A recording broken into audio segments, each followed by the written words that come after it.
This is Matt Jackson of the Young Bucks, and you're listening to the Kayfabe Connection, your home for facts, rumors, knowledge, trivia, and everything you know or hope to know about pro wrestling.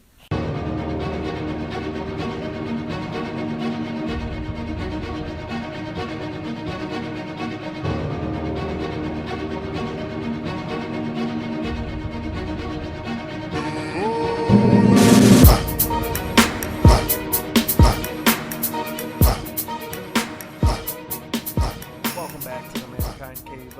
Welcome to another episode of Kayfabe Connection. This is hard to watch. Those were words that were actually stated by Booker T, one of the three commentators for Monday Night Raw. Wow. When you really, when you have to bury your own segment, that's very telling of the product. It's very telling of the segment that was run last night, and it's telling of a stagnant product that is just, as stated, stagnant, stale, lazy, however you want to label it. You know, and this is deeper. This is deeper than, oh, you're a WWE hater because you're shitting on the product. I mean, and for those people that go, oh, and they're going to tune out, oh, another negative WWE, discussion or podcast or YouTube show, I actually gave praise to the one and only Roman Reigns on Twitter today because I didn't watch Raw last night. The only thing I watched, I was putting a desk together, and my wife said, hey, Finn Balor's in this triple threat match. You might be interested. I know you don't watch it. You might be interested in it. And we watched it. I kind of half watched it while I worked. It was, decent match. Finn Balor's my favorite wrestler on the planet. Not just WWE. Any promotion. And I still don't watch Raw. I still won't watch Extreme Rules. And for some of you that say, oh, well, here's a cookie. Big deal. Okay. Well, I'm just laying it all out there. I'm just letting you know. But I'm not going to contradict myself and just be negative all the time. And I'm not going to give this false narrative that everything is negative about WWE because I'll begin with a little bit of praise. So there were two things that stuck out in a 3-hour show, which is another telling aspect. One good and one horrible. Just horrible aspect. So the good, of course, being Roman Reigns versus Seth Rollins, the main event of last night's Monday Night Raw. And, other than that, the triple threat with Balor, I don't watch it. It's boring. Raw is boring. And, I watched the match last night, and it was fantastic. There was good back and forth. It wasn't over the top with kicking out of finishers. It was paced very well. Obviously, Reigns and Rollins have great chemistry together. I mean, they used to be Road Warriors, killing it, teaming up with the Shield and whatnot. They feuded a little bit here and there. A lot of 50-50 booking in that feud, so that's par for the course of WWE. But it was a good match. It was a great match. I loved it. And, per recommendation from just a large group of people, I tuned in. I put on Raw and I skipped to the bad, which we'll get to the bad, last. We'll cover the good first. Got to start with the positive. So I skipped to the bad part first because that was as talked about as the good, being the Reigns and the Rollins match. So I flipped to the main event first, watched the main event, sold. Loved it. Was it enough to make me watch Sunday night to watch Extreme Rules? No, because the card is awful and it goes along with booking, which I feel like that's a dead horse that I've shot in the face 863 times already. And I hate constantly going to that same, I guess if you want to call it a talking point because it's becoming so repetitive, sure. But the booking is absolutely horrible, which is awful because WWE has the best roster that they've ever had in the history of their company. So why the hell would your product be so boring? but you have the best semblance of talent that you have ever had in your company's history, in my opinion. How? How is a diehard fan now at a state where it's like I don't even give a fuck. There's no fucks. There's negative fucks. You owe me fucks for Monday Night Raw. Like, it's that bad. I remember growing up. Grew up on the Hogan era, golden age, the golden era of wrestling.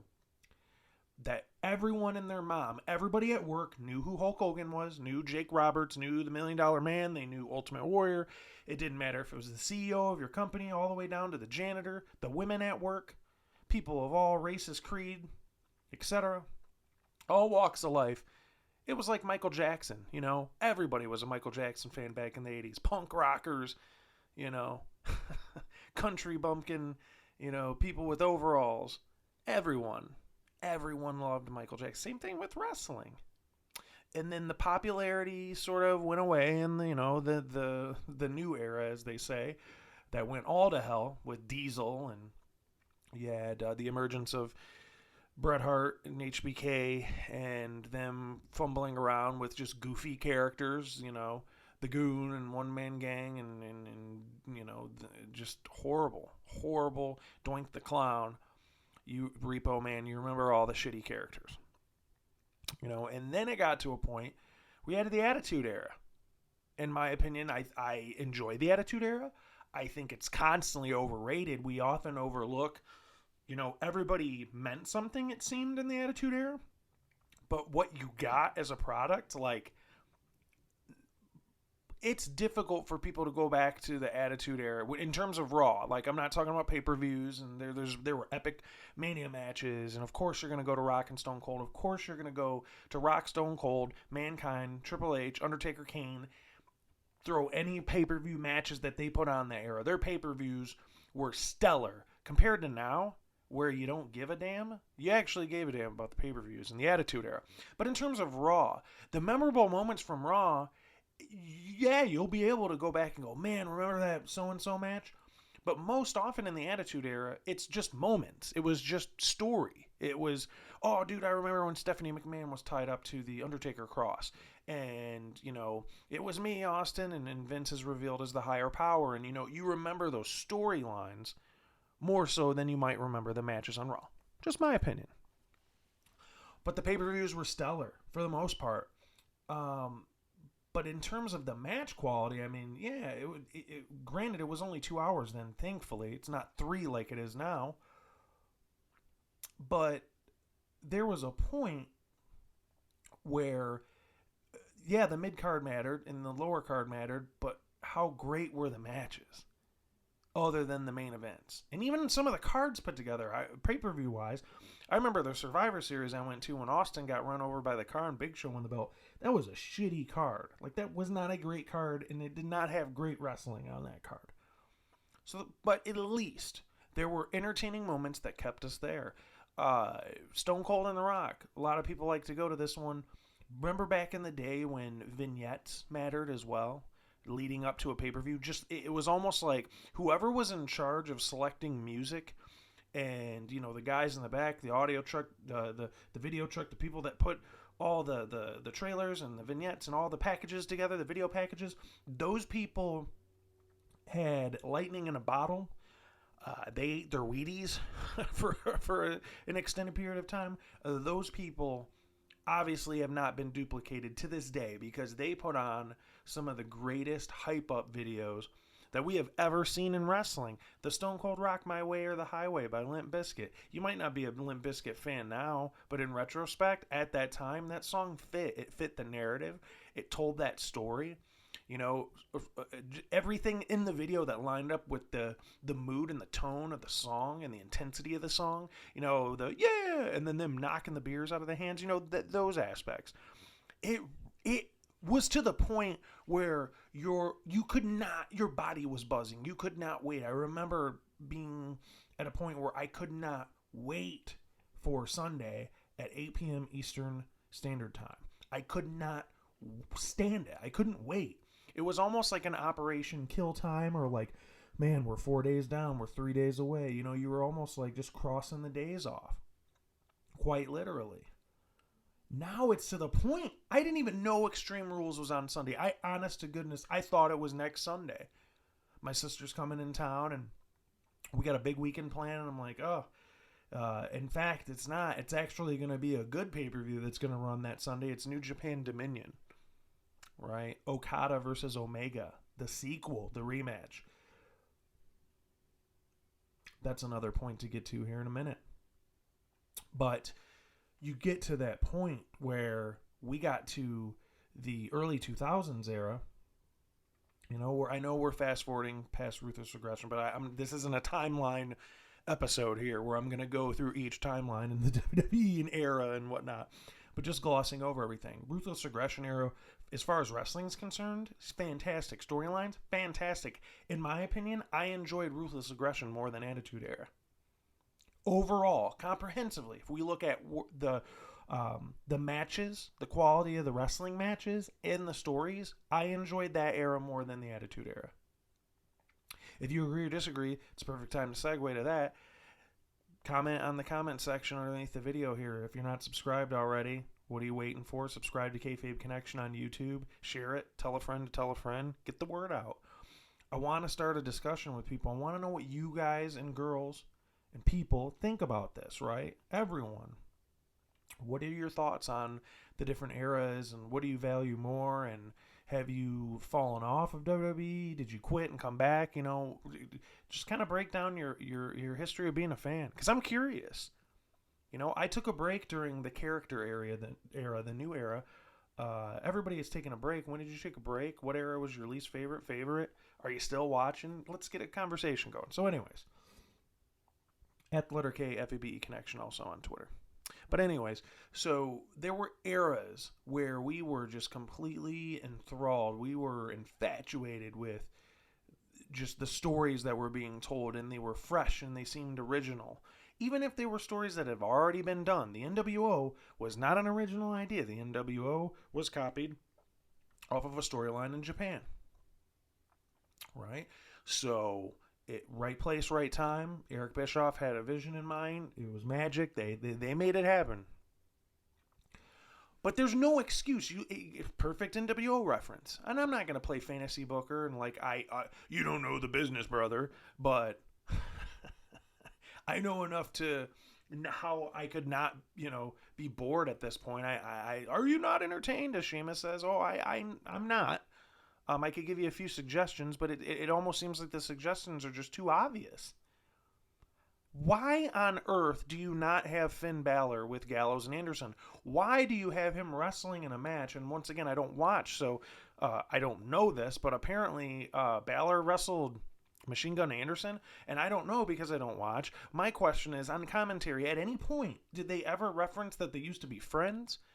But even in that, what is the storyline? Do you make any connection with, he was excommunicated from their group in Japan? Even if you don't want to say Bullet Club, but are they at a point where they discuss what the deal is at all, to catch the story up with casual viewers?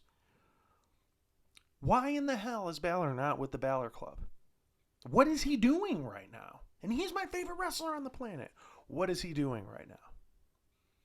What is Gallows and Anderson doing right now?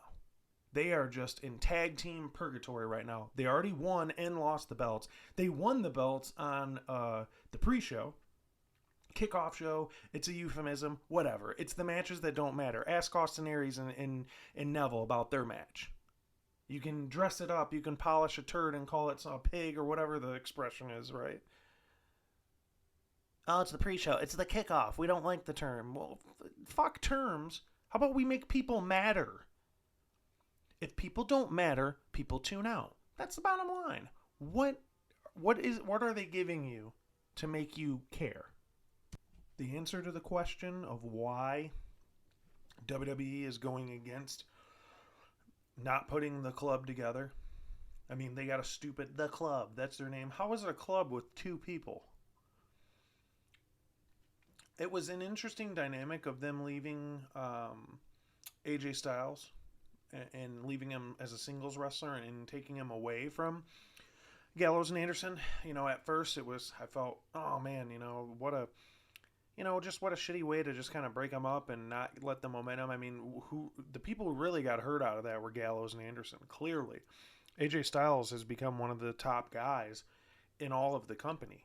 AJ, Reigns, those are two of the top guys in the company. Obviously, they see Orton as that, but he became a top guy.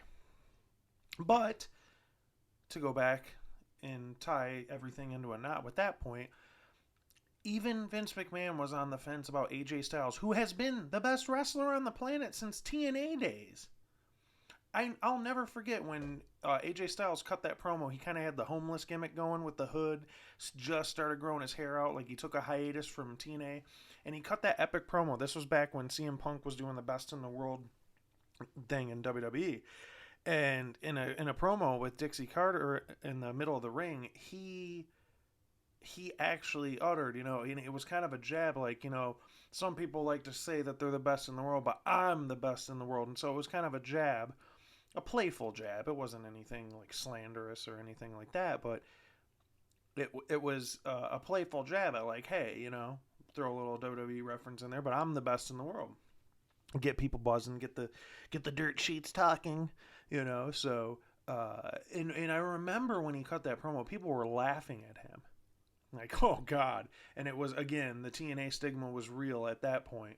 Oh God, how could he say that he's the best and better than a WWE guy? Because he is, and he's up there. Man, it would have been killer to see AJ and Punk in WWE. They were on the Indies and Ring of Honor and so on and so forth. PWG, all over the place, all over the map. They've crossed paths and different forms, but not in the WWE. That would have been a big, big money match. Can you imagine if Punk was there now and you had Punk Styles? But I'll stay away from the dorky fantasy booking. But same thing with AJ Styles. Vince was on the fence with AJ Styles. Why? Because he didn't create him. AJ's been a made man in New Japan. AJ's been a made man in TNA. Ring of Honor, you could say, too. Vince didn't create him. So we got to see if he can last and test the waters of the WWE, because this is where the big boys play, right? Look at the adjective, play. So the same can be said with Gallows and Anderson. Hell, maybe, not so much Finn Balor. They put the fruit roll-up strap on him like the minute it seemed like he walked in the door, which was kind of awesome, but bad luck considered. Now where is Balor? But you can resurrect all of this. You can fix all of this. It's easy. If you can book that fucking horrendous This Is Your Life remake that they just copied off of something that The Rock did, nobody can emulate The Rock, first of all, so I don't know why you would try to reboot a segment that has one of the more charismatic people in all of just life, not even in wrestling. This guy's the biggest movie star in Hollywood, biggest movie star on the planet. You can write that shit. Why can't you go to Vince McMahon and go, here's the pitch. Finn Balor and Paul Heyman had a segment on Raw, and it didn't even dawn on me until that point. What better person to be a Paul Heyman guy than Finn Balor?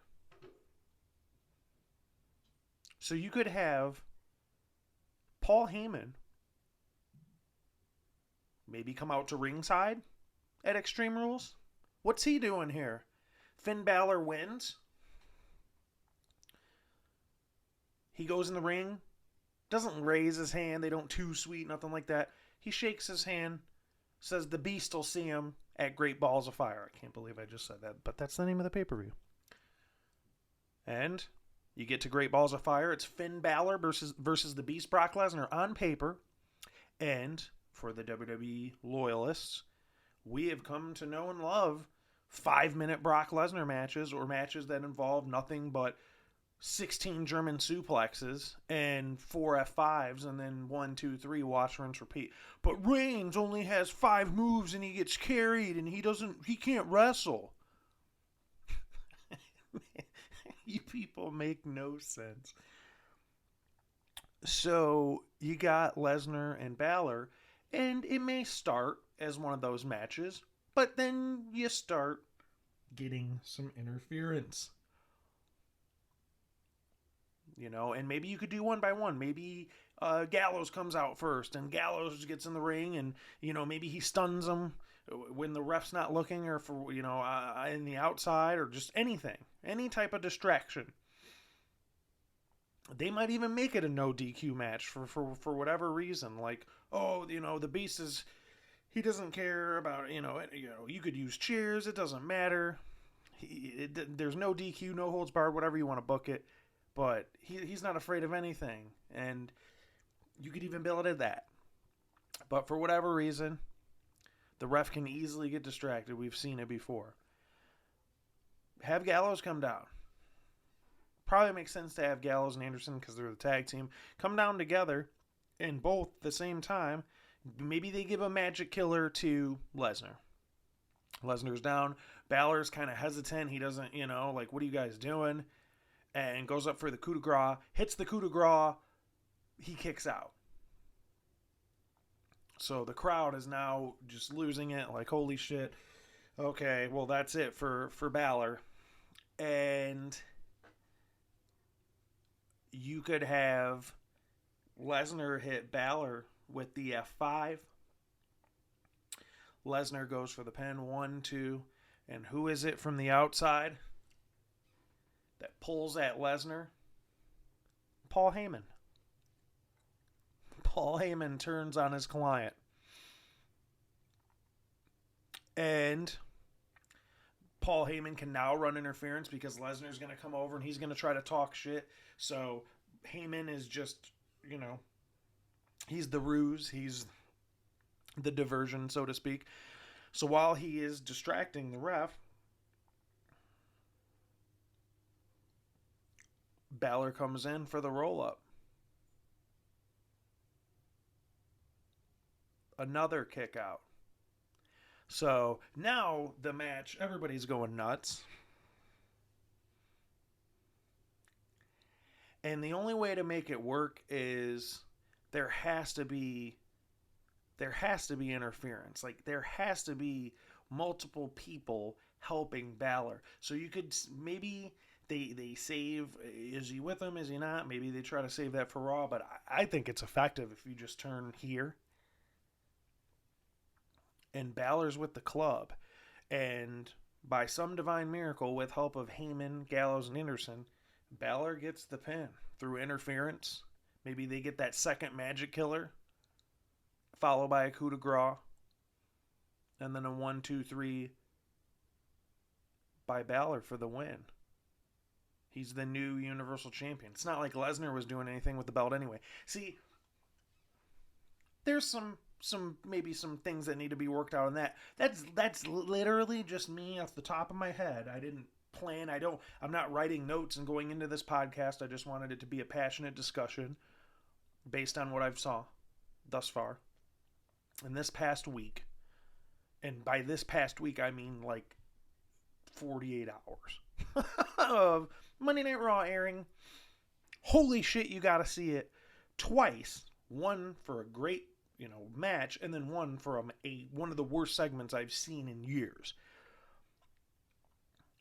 I tuned into both, and it just, you see, on the same show, you had a great Reigns and Rollins match, and on the same token, you had that shitty This Is Your Life segment. So this goes on and on and on and on. It's never funny. It's never fun. It's not entertaining. It's just, oh, look at this doll. She's probably still playing with it as an adult. That's not Alexa Bliss not being able to be creative or charismatic on the mic. That was, Alexa Bliss was given the script of, hey, these are the talking points, hit them, and just kind of wing it however you want to wing it. She tried her best to make that segment work. What did all of that matter? Miss Flappy, or whatever the hell her name was, the teacher said her dad was in class with her. And then the girl, oh, all she wanted to do was watch wrestling. And then the guy, oh, all she wanted to do was watch wrestling, so I really liked you. And then they make out. Who gives a shit? How does that make us like Bayley anymore? So instead of putting more heat on Alexa Bliss, you kind of feel sorry for Alexa Bliss because she's out there cutting this horrendous promo in this awful segment. So it's almost like you don't have you have vulnerability, you have like a babyface quality to you. The crowd feels sorry for you. They don't feel sorry for Bayley. And it takes all the way to the end of this segment, which I don't know how long that segment lasted. It'd be nice if anybody knows at the letter K, Fabe Connection, if we got an official timekeeper on that. But Bayley waits all the way to the end of this horrible, like, why couldn't she have interrupted when Miss Flappy was getting interviewed? Right? So she waits until the entire segment comes to a close to finally come out. And at that point, you feel bad for Alexa Bliss for having to sit through that and cut that promo and stand there and cut the promo during that segment. And Bayley comes out and you're like, look at this idiot. You know, like, why do we care about her? She's annoying. She's annoying because that segment was annoying. So you associate not liking her because you didn't like that segment.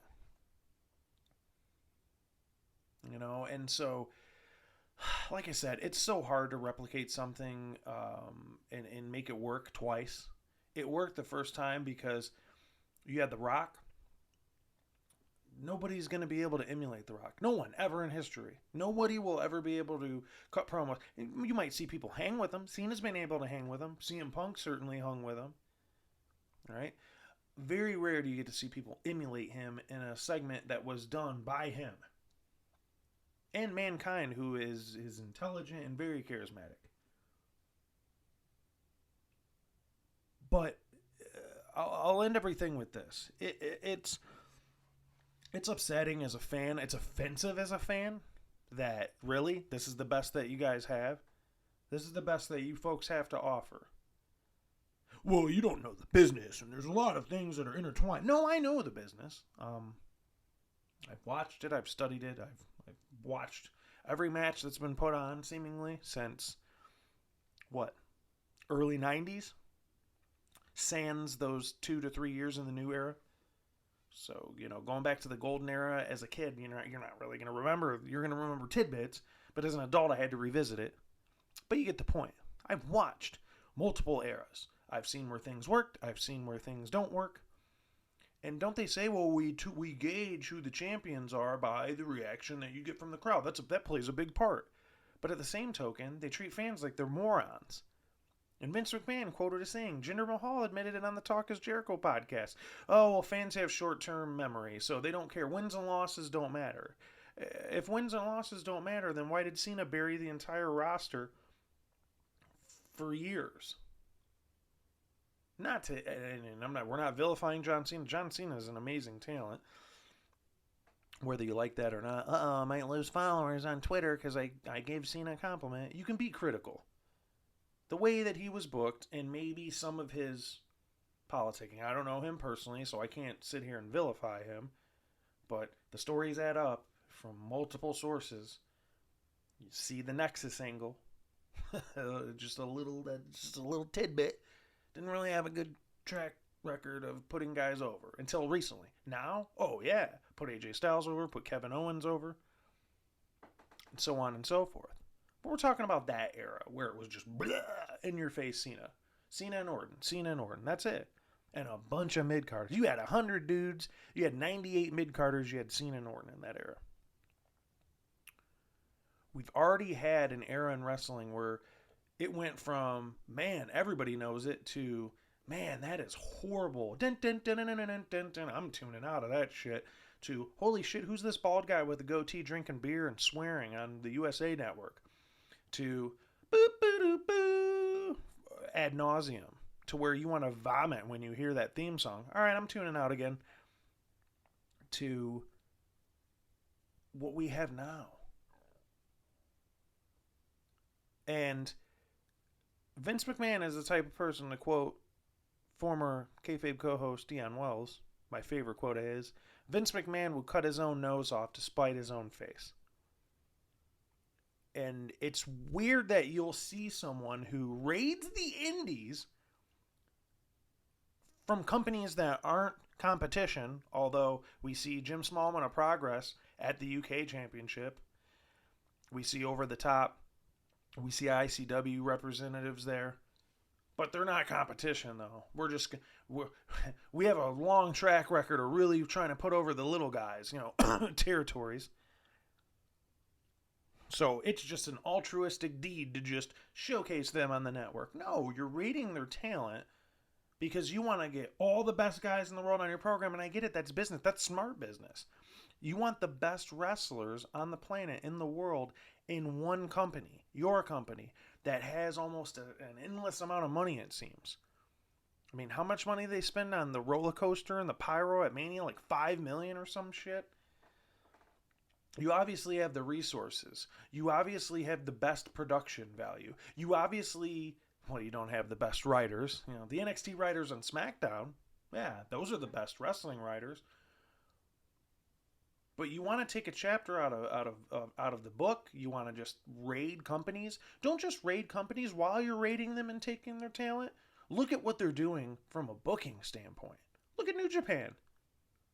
I said that like Hurricane Helms. Right?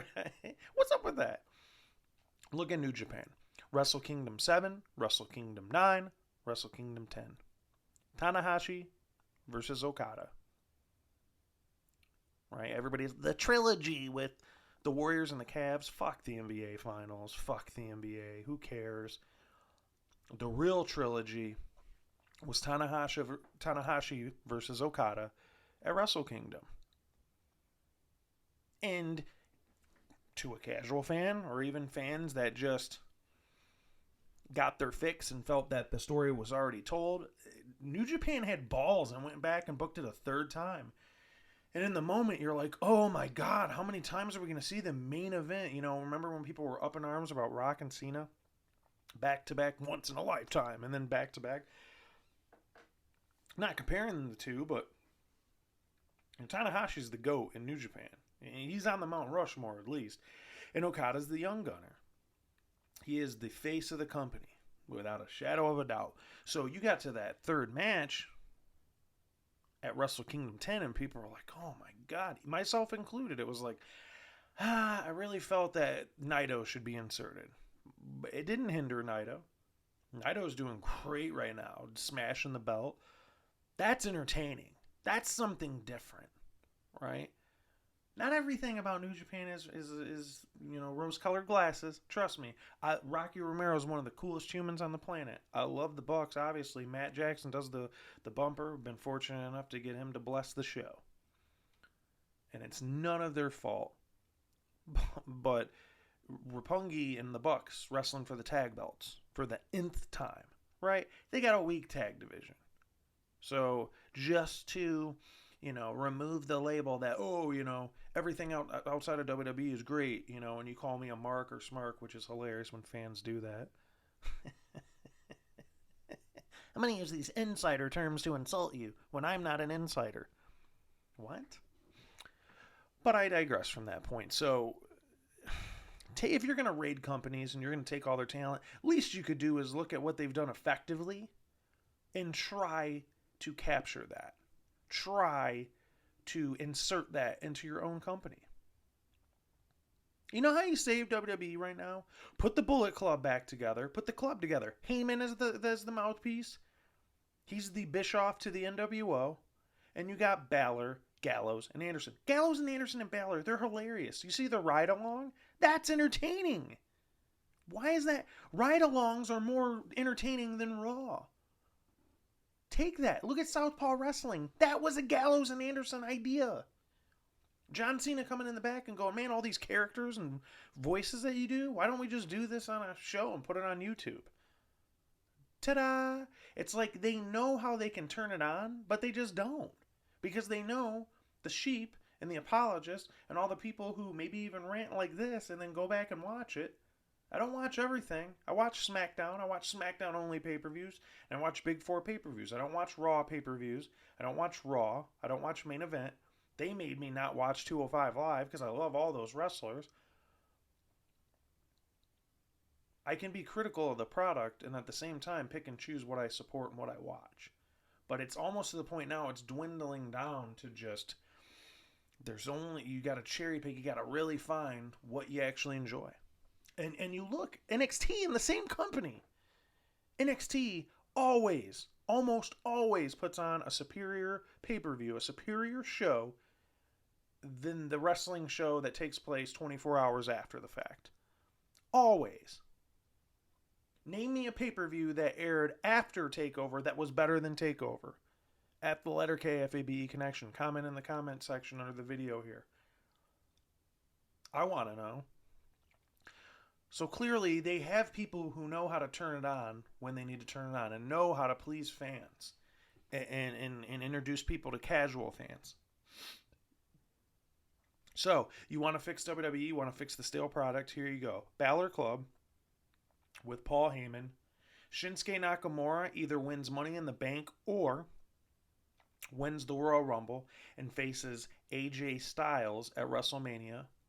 You know, there's rumors swirling about John Cena beating Jinder Mahal at the Royal Rumble, so Jinder's going to get a long run. Good. Build a new star. They clearly are trying something different on SmackDown, which is why I watch SmackDown. And the fact that there's a title there. Because where the fuck is the fruit roll-up belt right now? Where is the championship? And how come nobody's addressed the fact that the championship is not on the show and hasn't been there since April? Right? So, take a page out of the SmackDown book. Make new stars or take existing workers who have been in the business for over a decade and maximize their potential. That is one thing that Paul Heyman did so well. Look at how Public Enemy worked out in ECW. Didn't work out too well in WWE or WCW, did it? You know, look at how Paul Heyman maximized the potential. Sandman, a dude that cannot wrestle, but his entrance sure was entertaining, wasn't it? Made a star out of him. All due respect to Sandman, because I fucking love that entrance. Build stars. Put on matches that we don't see over and over. Change the fucking format of your show. Opening promo. Raw logo. Let's recap what happened at the pay-per-view. Let's recap what happened last week. We're live here in Corpus Christi, Texas. Here comes the money. You know, like, you don't see that on SmackDown ever to start every SmackDown. They do opening promos and stuff. But Raw, it seems like it's the same recycled, regurgitated script. Do a fucking backstage segment for once. That's why the Braun Strowman Roman stuff got over so much. Something outside of the ring that was effective and it was entertaining. Hell, it was even funny how relentless Strowman was in coming back. I'm not done with you. Change the format of the show. Save pay-per-view matches for the pay-per-view. Don't have Bayley versus Charlotte 3 times on Raw and then go, well, tune in, pay money, and, watch. And they know, well, it's only $10. People pay $10 instead of the $40. They're idiots. They've told you you're an idiot. JBL has told you plenty of times back in the day, oh, you got to be crazy to not take this deal. Then who pays for pay-per-views now? Because that company is telling you you're an idiot if you order it instead of getting the network. Right? So why still have it if you're an idiot? Oh, money. Okay. So make the matches special. But AJ Styles Nakamura at WrestleMania. I'm not a soothsayer for predicting that. I think that's a match that everybody would want to see. The best wrestler on God's green earth versus the most charismatic wrestler. Book it. Easy. Done. This might be Undertaker's last hurrah. He doesn't need to work a match. They can build the video gimmick up. The video game gimmick, rather. Of being...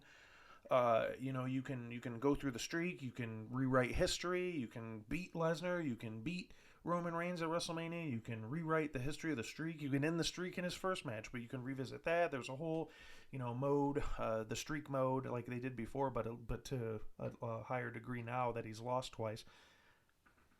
You could do classic retrospective moments. You know, you could have him in Survivor Series when he debuted. You could have him beat Hulk Hogan again. You could have him, dragging Hollywood Hogan on his bike. You could relive all those fun moments. But inserting Undertaker in the mix and capitalizing off of this being his farewell tour, that's something that can get fans into the product. And hell, even old fans.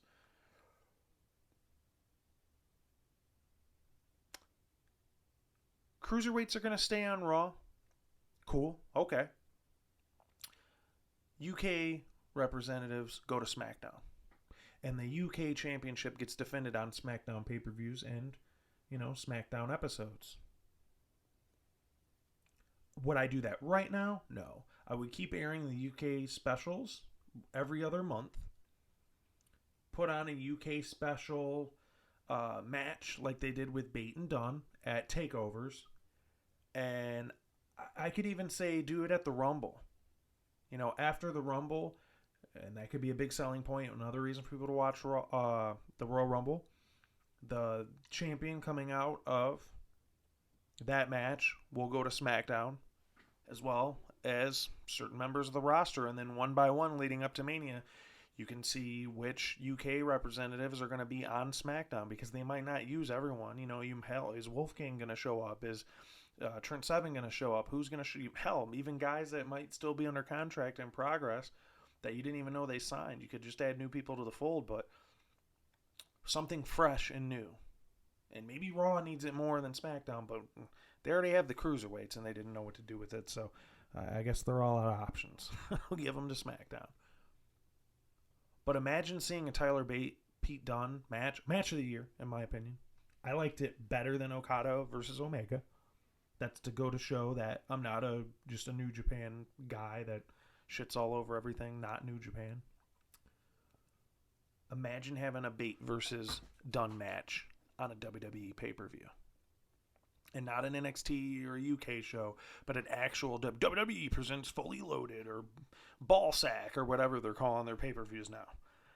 Imagine seeing Bate versus Dunne. This is how you fix it. But I don't know the business, because apparently wrestling is like, nuclear physics or quantum physics. Like, it's just so difficult to figure. You got to have a degree from Harvard to figure out writing a fictitious narrative involving dudes in their underwear. It takes scientific knowledge to grasp the concept. Good grief. Keep watching. Keep being a fan. This is not WWE sucks, cancel the network. Those people are fucking morons. We're being proactive here. We're throwing out reasons to watch, reasons why I don't blame people for not watching, ways to fix the company, ways to fix the show.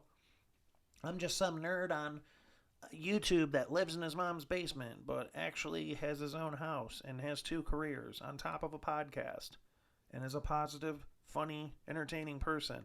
Regardless of how many subscribers or listens, none of that matters.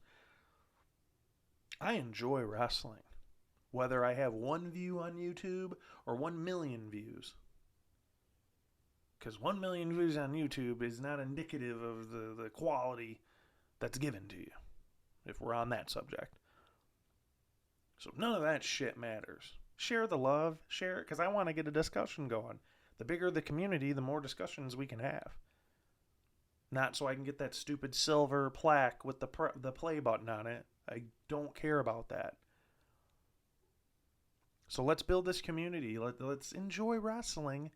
We can still be critical about the product. Don't let people tell you, don't watch then, if you don't like it. Don't let people tell you that. Enjoy wrestling. Come together, band together. Let them know what you want and what you don't want. And you can get that accomplished without doing what? What? Annoying.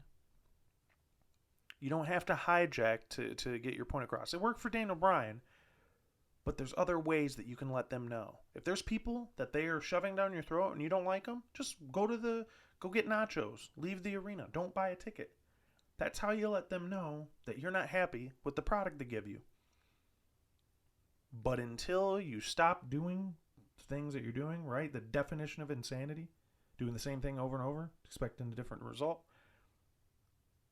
until they really see, and the ratings are dropping.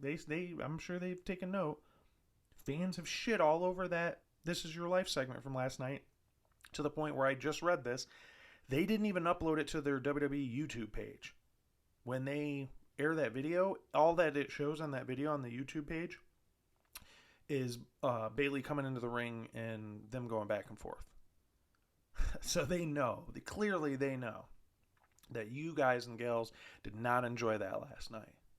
If you like what you like, let them know. Tweet that person, buy some of their merch. Enjoy wrestling, the good and the bad. If you want the bad to be good, do something about it. Be proactive. Sitting on your hands or just bitching, right? I'll do more than record this podcast. Trust me. Be proactive. Be a wrestling fan. And the next time someone tells you wrestling's fake, because we all band together at those times, the next time someone tells you wrestling's fake, you tell them, Star Movies and TV.